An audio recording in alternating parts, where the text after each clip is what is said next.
ബഹുമാനപ്പെട്ട ഇമാമുനാ ബുഖാരി അല്ലാഹു ഈ തർബിയത്തിന്റെ പുണ്യം കൊണ്ട് നമ്മുടെ ഇന്നത്തെ ദുആ അല്ലാഹു സ്വീകരിക്കട്ടെ.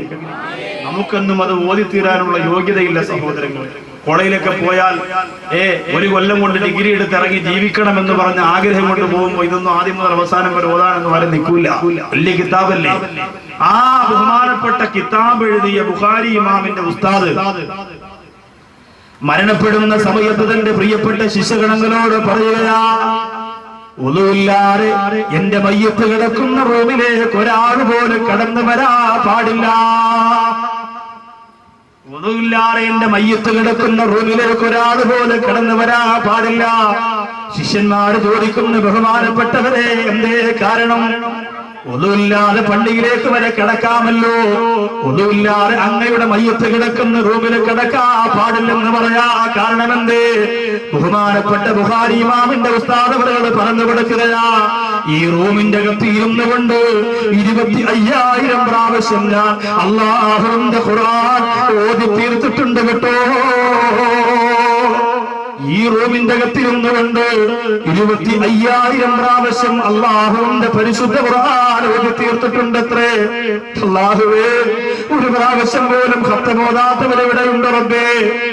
ഒരു പ്രാവശ്യം പോലും ഒന്ന് ഓതി തീർക്കാത്തവരെവിടെയുണ്ട് റബ്ബേ? ഖുർആൻ ഇറങ്ങിയ പരിശുദ്ധ റമളാൻ മാസത്തില് ഓതി തീർക്കാൻ കഴിയാത്ത ഒരുപാട് പേരുണ്ട് പടച്ചവരെ. ബഹുമാനപ്പെട്ട പാണക്കാട് അബ്ബാസ് അലി ശിഹാബ് തങ്ങളുടെ പൊന്നുമകൻ 8 മാസം കൊണ്ട് ഹാഫിളായി. അല്ലാഹുവേ, ആ പുണ്യം നീ നിലനിർത്തി കൊടുക്കണേ തമ്പുരാനെ, നിലനിർത്തി കൊടുക്കണേ തമ്പുരാനെ. 8 മാസം കൊണ്ട് അബ്ബാസ് അലി ശിഹാബ് തങ്ങളുടെ പൊന്നുമകൻ ഹാഫിളായിരിക്കുകയാണ്. കൊതിയില്ലേ സഹോദരങ്ങളെ, കൊതിയില്ലേ? ഇവിടെ പരിസരത്തൊരു അൽ ബുർഹാൻ ഉണ്ടല്ലോ, ഒരുപാട് കുഞ്ഞുമക്കൾ പഠിക്കുന്നുണ്ടല്ലോ. ആ സ്ഥാപനത്തിന് അല്ലാഹു ഐശ്വര്യം ചൊരിഞ്ഞു കൊടുക്കുമാറാകട്ടെ. എനിക്കെല്ലാ സ്ഥാപനങ്ങളോടും ഇഷ്ടമാണ്, എനിക്കൊന്നിനോടും വെറുപ്പില്ല. വളരട്ടെ, ഉയരട്ടെ, തൊപ്പിയിട്ട താടി വെച്ച തലയിൽ കെട്ടുകെട്ടിയ വെള്ളവസ്ത്രം ധരിച്ച ഇസ്ലാമിന്റെ മക്കളെ വളർന്ന് ബന്ധരിക്കട്ടെ. സുബ്ഹാനല്ലാഹ്, നമ്മുടെ മക്കൾക്ക് അങ്ങനെ ഒരു ഭാഗ്യം അല്ലാഹു കൊടുത്തിട്ടുണ്ടോ മാതാപിതാക്കളെ? 25,000 പ്രാവശ്യം ഒരു റൂമിന്റെ അകത്തിരുന്ന ഖുർആൻ ഓതി തീർത്തുവത്രേ. അതുകൊണ്ട് ഒന്നുമില്ലാതെ കിടക്കല്ലേ, ഒന്നുമില്ലാതെ കിടക്കല്ലേ എന്ന് പൊട്ടിക്കരന്നുകൊണ്ട് പറയുകയാണ്. ഇതിൽ ഖുർആനിലേക്ക് നോക്കിയാൽ അല്ലാഹു പടച്ചറന്തരാ നിങ്ങളുടെ കണ്ണിന് നന്മ തരുന്നതാണ്. മൂന്നാമത് എവിടേക്കാണ് നോക്കാൻ അല്ലാഹു റസൂല് പറയുന്നതെന്നറിയോ? മൂന്നാമത് എവിടേക്കാണ് നോക്കാൻ പടച്ചോന്റെ റസൂല് പറയുന്നതെന്നറിയോ? ഈ മാതാപിതാക്കളുടെ മുഖത്തേക്കാണ്, ഉമ്മയുടെ മുഖത്തേക്ക് നോക്കാൻ അറപ്പ് കാണിക്കുന്ന ചെറുപ്പക്കാരാ, വാപ്പാടെ മുഖത്തേക്ക് നോക്കാൻ അറപ്പ് കാണിക്കുന്ന ചെറുപ്പക്കാരാ. മാതാപിതാക്കളുടെ മുഖത്തേക്ക് നോക്കിയാൽ അല്ലാഹു നിനക്ക് പുണ്യം തരുന്നതാണ്. ഉമ്മയുടെ മുഖത്തേക്ക് നോക്കിക്കൊണ്ടിരുന്നോ, ഉപ്പയുടെ മുഖത്തേക്ക് നോക്കിക്കൊണ്ടിരുന്നാൽ അല്ലാഹു നിനക്ക് നന്മ തരുന്നതാ സഹോദരങ്ങളെ. അല്ലാഹു നമ്മുടെ ഉമ്മാടെ പുറത്ത് കീടനെ തൊട്ട് കാത്തുരക്ഷിക്കട്ടെ. പെരുന്നാളിന് ഉമ്മാരെടുത്തു പോയിരുന്നു കൊണ്ട് ഭക്ഷണം കഴിച്ചോ ചെറുപ്പക്കാരെ? ഉമ്മാരെടുത്തിരുന്ന് പെരുന്നാളിന്റെ ചോറ് കഴിച്ച മക്കളൊന്ന് കൈവയ്ക്കേ. അല്ലാഹു ഈ കരങ്ങളെ മാതാപിതാക്കളോടൊപ്പം ഹൗദുൽ കൗസറിലേക്ക് വിളിച്ചു കൊണ്ടുപോകാനുള്ള ഭാഗ്യം അല്ലാഹു കൊടുക്കുമാറാകട്ടെ. എത്രയോ ഉമ്മമാര് വീട്ടിന്റെ അകത്തിരുന്ന് കരഞ്ഞിട്ടുണ്ടെന്നറിയോ? റമളാനിൽ ഒരുപാട് പരിപാടികൾക്ക് പലരും വിളിക്കുമെങ്കിലും ഒരു പ്രോഗ്രാം മാത്രം എടുക്കാറുള്ളൂ ഓരോ ജില്ലയിൽ. ഈ വർഷം മലപ്പുറം ജില്ല ചങ്ങരംകുളത്തായി. അല്ലാഹുവേ, അവിടെ നോമ്പ് തുറക്കാൻ വേണ്ടി ഒരു വീട്ടിൽ കൊണ്ടുപോയി വിഭവസമൃദ്ധമായ ഭക്ഷണമൊക്കെ റെഡിയാക്കി വെച്ചു. നോമ്പ് തുറക്കാൻ വേണ്ടി ചെന്നിരുന്നു. ആ സഹോദരനോട് ഞാൻ ചോദിച്ചു, അവിടുത്തെ മതപ്രസംഗത്തിന്റെ സംഘാടകയിൽ പ്രധാനപ്പെട്ടയാളാണ്. ഞാൻ ചോദിച്ചു, ഉമ്മായും ഉപ്പായും പ്രായത്തല്ലേ? അത് ഇവിടെ ഉപ്പ മാത്രമേ ഉള്ളൂ. ഞാൻ പറഞ്ഞു, ഉമ്മായും പിന്നെ ജ്യേഷ്ഠനും 2 സഹോദരിമാരും അപ്പുറത്തെ വീട്ടിലാണ്. ഞാൻ പറഞ്ഞു, അവരിവിടെ വന്നില്ലേ? അവര് വരില്ല, അവര് പിണക്കോ. പറഞ്ഞു, ഇത്രയും ആള്, നാട്ടിലുള്ള ഇത്രയും ആള്, ഞാൻ ഉൾപ്പെടെ, എന്റെ കൂടെ വന്ന ഉസ്താദുമാര്, എന്റെ ജ്യേഷ്ഠൻ ഉൾപ്പെടെയുള്ളവരൊക്കെ അന്നുണ്ടായിരുന്നു, എല്ലാവരും ഉണ്ടായിരുന്നു.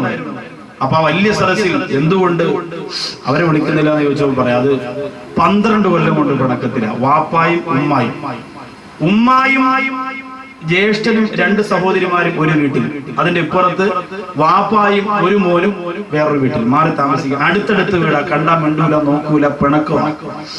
അടുത്തടുത്ത് വീട്, മതില് പോലും ഇല്ല സഹോദരൻ. അള്ളാഹു നമ്മയൊക്കെ കാത്തിരക്ഷിക്കുമാറാകട്ടെ. ഞാൻ പറഞ്ഞു നോമ്പ് തുറക്കാൻ പോകുന്നത് കൊണ്ട് ഈ കാരയ്ക്ക മാത്രം ഞാനിപ്പോ കഴിക്കും. ഞാനിവിടെ വാത് പറയാൻ വന്നയാളാണ്. പക്ഷേ നിന്റെ വീട്ടിൽ നിന്ന് ഭക്ഷണം കഴിക്കൽ എനിക്ക് ഇന്ന് ഹറാമാ, ഞാൻ കഴിക്കൂല. കാരണം എന്താണെന്നറിയോ? നിന്റെ പ്രിയപ്പെട്ട ഉമ്മ, നിന്നെ പ്രസവിച്ച ഉമ്മ നിന്നോട് പിണങ്ങി അപ്പുറത്ത് കഴിയുമ്പോൾ ഞാൻ നാട് നന്നാക്കാൻ വേണ്ടി വാതു പറയാൻ വന്നിട്ട് നിന്റെ വീട്ടിൽ നീ ചാപ്പാട് കഴിച്ചുകൊണ്ട് പോയാൽ എനിക്ക് ആ ചാപ്പാട് ശരിയാവും. ഞാൻ പറഞ്ഞു എനിക്ക് ഉമ്മായെ കാണും. അപ്പോ ഈ പ്രിയപ്പെട്ട പിതാവിനോട് ഞാൻ പറഞ്ഞു നിങ്ങളും പിന്നെ മോനൂടെ നിൽക്കണം, അപ്പുറത്ത് ഉമ്മായെ കണ്ടിട്ട് വരാം. അപ്പുറത്തെ വീട്ടിലേക്ക് ചെന്നു. സുബ്ഹാനല്ലാഹ്, വീട്ടിൽ നിന്ന് ഉമ്മയെ കാണട്ടെ എന്ന് പറഞ്ഞ് ഉമ്മായെ വിളിച്ചപ്പോൾ ഇറങ്ങി വന്ന ഉമ്മായെ നിങ്ങളൊന്ന് കാണണം. 12 കൊല്ലമായി പിണങ്ങിയിരിക്കുന്ന പ്രിയപ്പെട്ട ഉമ്മ എന്റെ സഹോദരങ്ങളെ മക്കളെ നോക്കി, മക്കളെ വളർത്തി, നടു കൂനിപ്പോയി. പ്രായം ചെന്ന ഉമ്മയാ, കണ്ണു കുഴിയിലേക്ക് വീണുപോയി, തലയിൽ തട്ടമെല്ലാം വിട്ട് എന്റെ മുമ്പ് വന്നിട്ട് പറയുന്നു, ഉസ്താദേ എന്റെ മക്കൾ ഒന്നാവുന്നത് കണ്ടിട്ട് എനിക്ക് മരിക്കണം, എന്റെ ഭർത്താവിന്റെ പൊരുത്തത്തോടുകൂടി എനിക്ക് മരിക്കണം, എന്റെ മക്കൾ എന്നെ അതിനനുവദിക്കുന്നില്ല.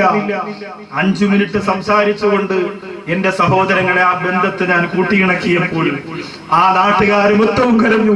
അവര് പറഞ്ഞു എന്തുകൊണ്ട് മതപ്രസംഗം നടത്തിയില്ലെങ്കിലും ഞങ്ങൾ വിജയിച്ചു കഴിഞ്ഞു. അതിന്റെ മെയിൻ സംഘാടകനാണ്. ആ പ്രിയപ്പെട്ട ഭർത്താവിന്റെ മുന്നിലേക്ക് അപ്പുറത്തെ വീട്ടിൽ നിന്ന് പ്രായം ചെന്ന ഉമ്മയെ വിരൽത്തുമ്പ് പിടിച്ച് ഞാൻ കൊണ്ടിറങ്ങി വന്നു. സഹോദരിമാരും മക്കളും വന്നു. കൂടെ വന്ന് എന്റെ കസേരയുടെ തൊട്ടടുത്ത് 2 പേര് ഇരുത്തി. ഭർത്താവിനെ കണ്ടതും ഈ ഉമ്മാമ കയറി ഒരൊറ്റ കെട്ടിപ്പിടുത്തുവാ. എന്റെ പ്രിയപ്പെട്ട മുമ്പിൽ ഇരുന്ന ചെറുപ്പക്കാരൊക്കെ ഫോട്ടോ എടുത്തിട്ട് കരഞ്ഞുകൊണ്ട് പറഞ്ഞു, ഉസ്താദേ ഇത് ഞങ്ങൾ കേരളത്തിലുള്ള ജനങ്ങളെ അറിയിക്കാൻ പോവാ. 12 കൊല്ലം കൊണ്ട് പിണങ്ങിക്കഴിഞ്ഞ ആ കുടുംബം ചേർന്ന് പോയി.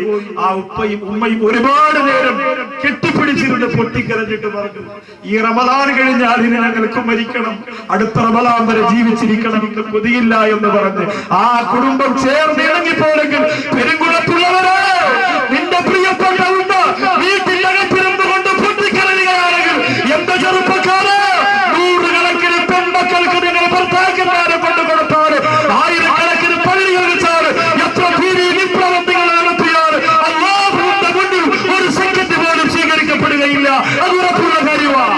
ഉമ്മ നിങ്ങൾ അടിച്ചാലും ഇടിച്ചാലും ഉപദ്രവിച്ചാലും ശകാരിച്ചാലും ചീത്ത വിളിച്ചാലും കുറ്റപ്പെടുത്തിയാലും അള്ളാഹു കാത്തിരക്ഷിക്കുമാറാകട്ടെ. ഒരു സഹോദരൻ പറഞ്ഞു, ഉസ്താദെ പെരുന്നാളിൽ നിന്ന് കഴിഞ്ഞാൽ അടിപൊളിയുടെ സമ്മാനം തരും. ഞാൻ പറഞ്ഞു എന്താണ്? ഒരു ചെറിയ പെനകത്തി.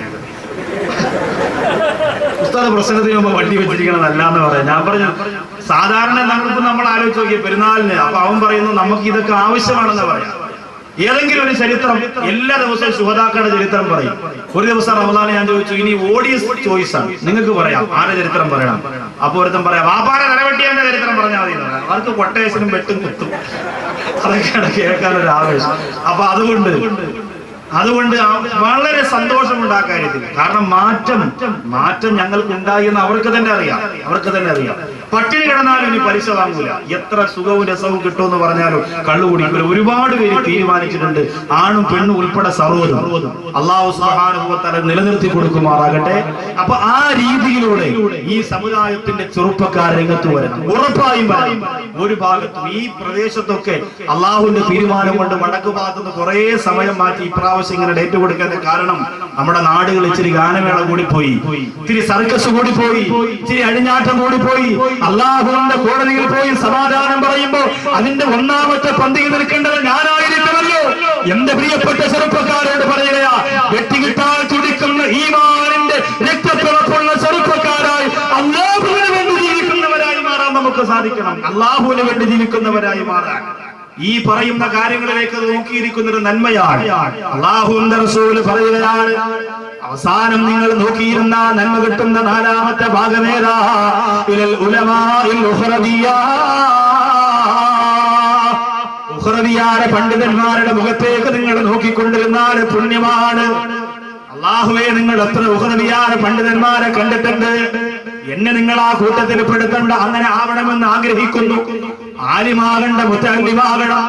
ഒരുപാട് കിതാബുകൾ പഠിച്ച തടവ ഉസ്താദ് കിതാബ് കയ്യിൽ വെച്ചുകൊണ്ട് മരണപ്പെട്ടു പോയി. എന്തുകൊണ്ടാ? മനസ്സിലൊക്കെ തുരീക്കൽ യത്വലി സുഫീഹിൽമാ സഹലല്ലാഹു ലഹു തുരീക്കൻ ഇലൽ ജന്നാ.